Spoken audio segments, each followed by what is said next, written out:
It's a matter of great honor and privilege for me to review the passing out parade of another proud generation of maritime warriors. Your smart turnout, immaculate synchronization and spirited bearing in today's parade is reflective of the highest standards of the PNS Rahbar, dedication of your mentors at the academy, and selfless devotion of the midshipmen and gentlemen cadets to the cause of training. The award winners deserve special admiration for their outstanding achievements, particularly the proud parents and guardians whose constant support has inspired you to relentlessly endure the testing days of training and graduate with flying colors. Let me also congratulate our dear cadets from friendly countries of Turkey, Bahrain, Iraq, Palestine, and Djibouti, who have now become illustrious members of the prestigious Pakistan Naval Academy community. Today marks a new beginning and a unique opportunity in your lives as you join Pakistan Navy, an organization known for superior military ethos, meritocracy, and professional excellence. Maritime warfare is emerging and adapting with the ever-changing character of warfare. The spectrum of maritime challenges makes it imperative for Pakistan to maintain a strong maritime force, an efficient navy which must be second to none.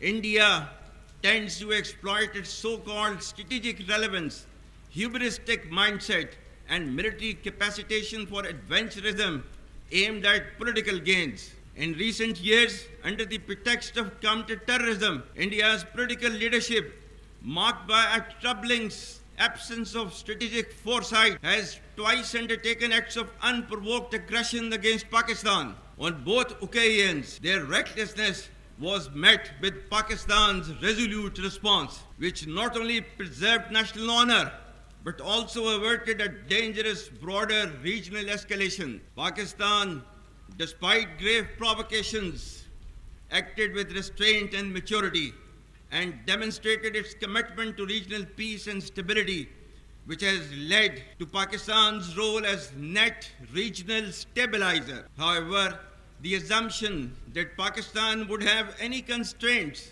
in the face of any future violation of its sovereignty reflects a dangerous misleading of strategic fundamentals. As we steadily but surely build our comprehensive national power, any enemy acting on perceived vulnerability of Pakistan under the illusion of strategic impunity or miscalculation would get an assured, swift, and a very befitting response. The onus of ensuing escalation, one that may ultimately bear catastrophic consequences for the entire region, will squarely lie with the aggressor. Pakistan will protect its sovereignty and core national interest decisively and without hesitation. The successes of multi-domain operations of Marka-e-Haq shall never recede from the Indian memory. I recall here the verse 249 from the Surah Al-Baqarah, which I had recited while addressing the passing out parade at Pakistan Military Academy. Kam min fiyatin qalilatin ghalabat fiyatan kaseeratan biiznillah wallahu ma'as sabirin. And the translation is, how many times it happened that a smaller force vanquished a bigger force by the will of Allah, and Allah is with the steadfast. Ladies and gentlemen, our national spirit has only been further strengthened many folds in adversity. Therefore, let it be known to all inimical forces who harbor nefarious designs against Pakistan, we are ever ready in our resolve to defend our motherland at all cost. It is also no coincidence that India deliberately creates strategic distractions whenever Pakistan is close to decisively turning the tide against terrorism. Our adversities have only made us emerge stronger. We will take our fight against terrorism to its logical conclusion and get rid of this menace in all its forms and manifestations, inshallah.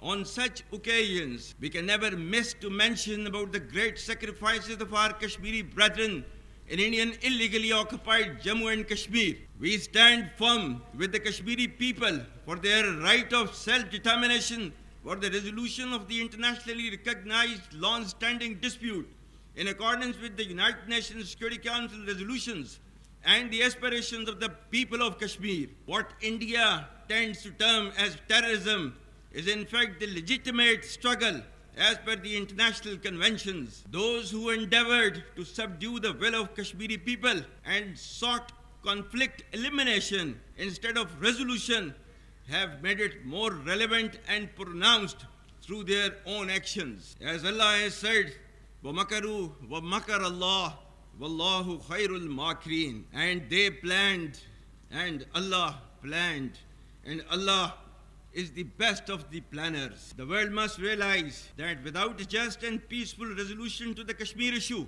regional peace will forever remain elusive, with perpetual danger of conflict in South Asia. I pay tribute to the Shuhada of Indian illegally occupied Jammu and Kashmir and to those who continue to struggle for the right of self-determination. Their valor and perseverance will never be diminished by the brutal and oppressive occupying regime. Pakistan will always continue to provide political, diplomatic and moral support to the valiant people of Indian illegally occupied Jammu and Kashmir, while the enemies of Pakistan continue unabated efforts to stall our destined rise. Our journey to glory continues. Pakistan is indeed on the path to progress and development with strategic consequences which can never be ignored. Take pride in the fact that your past is decorated with glorious traditions. Your future should be illuminated with an abiding hope in realizing Pakistan's manifest destiny.